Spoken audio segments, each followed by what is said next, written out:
A gestão financeira no setor público. Uma análise crítica.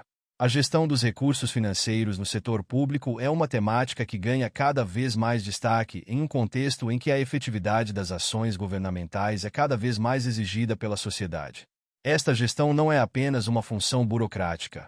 Ela é uma condição sine qua non para garantir a qualidade dos serviços prestados e a sustentabilidade das políticas públicas.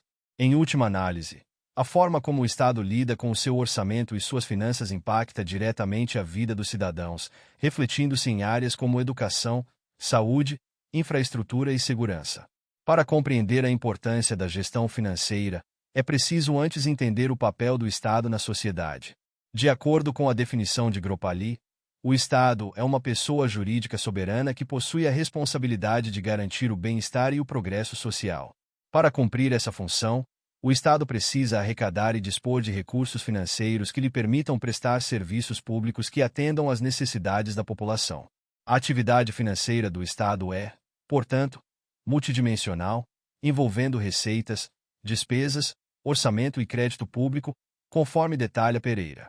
As finanças públicas, por sua vez, englobam todos os recursos disponíveis para o Estado e as normas que regulam sua utilização.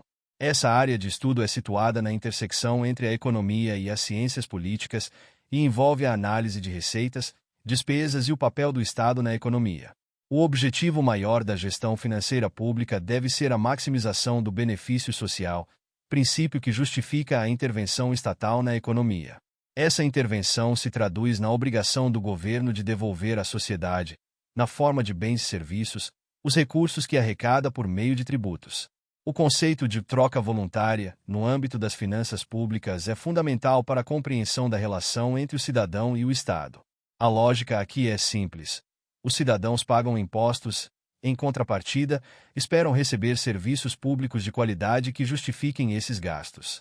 Para que essa troca seja considerada justa, é necessário que os benefícios da despesa pública superem seus custos. Essa troca, idealmente, deve ocorrer de maneira que a alocação de recursos seja a mais eficiente possível, atendendo às demandas da população. As origens dos estudos sobre finanças públicas remontam a escolas de pensamento econômico, como a escola cameralista e a escola clássica.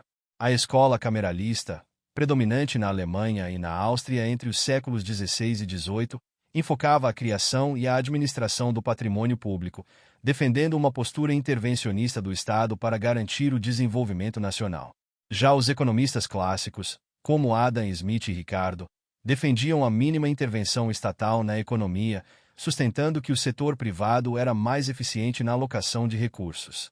Na contemporaneidade, Richard Musgrave propôs um modelo que classifica as funções do governo na economia em 3 categorias: alocativa, estabilizadora e distributiva.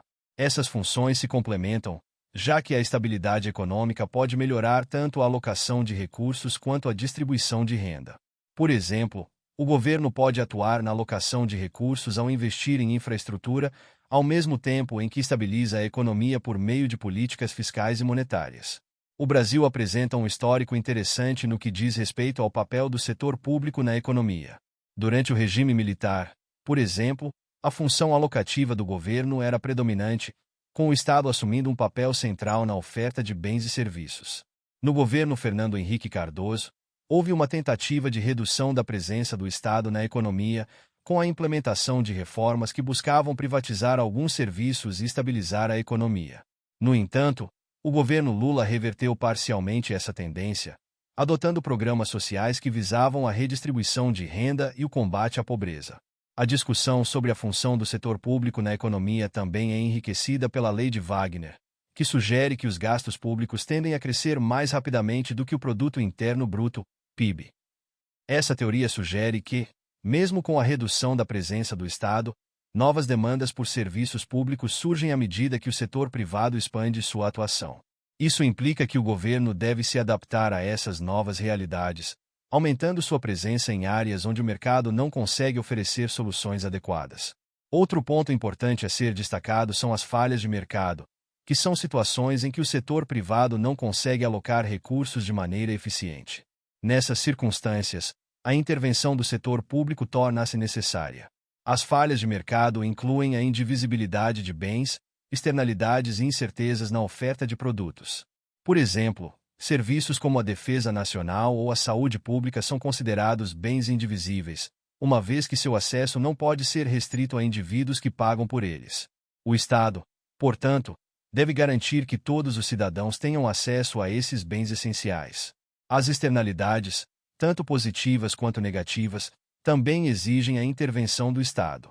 Um exemplo de externalidade negativa é a poluição, que é um custo não contabilizado na produção de bens e serviços pelo setor privado.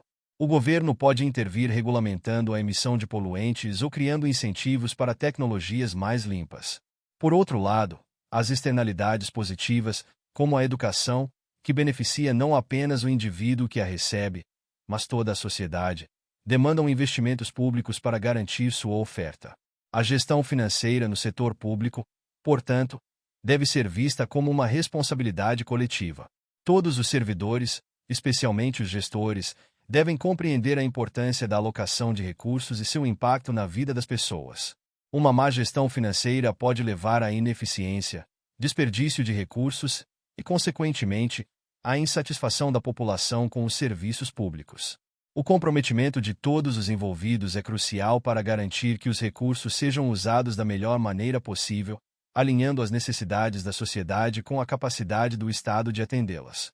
Nesse sentido, o planejamento financeiro deve estar integrado a outras funções administrativas, como o planejamento estratégico e a gestão de processos. Essa integração permite uma visão sistêmica que é essencial para o sucesso das políticas públicas. Um exemplo disso é a necessidade de que os gestores compreendam o ciclo de gestão governamental e como ele se relaciona com a captação e a utilização dos recursos financeiros. A sustentabilidade das ações governamentais passa, portanto, pela eficácia da gestão financeira pública. Em um contexto de escassez de recursos e crescente demanda por serviços de qualidade, os gestores devem adotar práticas de transparência e responsabilidade na gestão dos recursos. Isso não apenas fortalece a confiança da sociedade no governo, mas também contribui para uma cultura de eficiência que pode transformar a administração pública.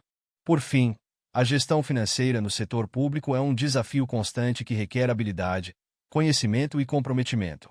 Em um mundo cada vez mais complexo, onde as necessidades da sociedade evoluem rapidamente, os gestores públicos precisam estar preparados para enfrentar esses desafios de forma proativa. Assim, a gestão financeira não deve ser vista apenas como uma obrigação técnica, mas como uma ferramenta fundamental para a construção de um Estado mais justo, eficiente e capaz de atender às demandas da sociedade. Muito obrigado! E não se esqueça de curtir o vídeo, de se inscrever em nosso canal e de compartilhar o vídeo com amigos e familiares para aumentar essa rede do bem. Ative o sininho também para receber todas as notificações dos novos vídeos. Até mais!